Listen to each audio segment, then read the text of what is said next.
أعوذ بالله من الشيطان الرجيم నేను శపించబడిన బహిష్కరించబడిన శైతాన్ నుండి రక్షణ పొందటానికి అల్లాహ్ శరణు వేడుకుంటున్నాను. كذبت ثمود وعاد بالقارعة సమూద్ మరియు ఆద్ జాతి వారు అకస్మాత్తుగా విరుచుకుపడే ఆ ఉపద్రవాన్ని అసత్యమని తిరస్కరించారు. فأما ثمود فأهلكوا بالطاغية కావున సమూద్ జాతి వారైతే ఒక భయంకరమైన గర్జన ద్వారా నాశనం చేయబడ్డారు. وأما عاد فأهلكوا بريح صرصر عاتية మరియు ఆద్ జాతి వారేమో అతి తీవ్రమైన తుఫాను గాలి ద్వారా నాశనం చేయబడ్డారు.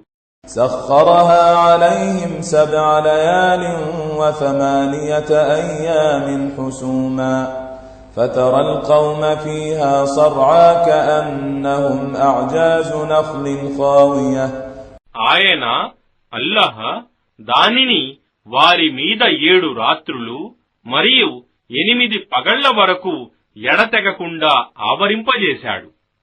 దాని వలన వారు వేళ్లతో పెళ్లగించబడిన ఖర్జూరపు బోదెల వలె పాడైపోవటం నీవు చూస్తావు. فهل ترى لهم من باقية అయితే ఇప్పుడు వారిలో ఎవరైనా మిగిలి ఉన్నట్లు నీవు చూస్తున్నావా?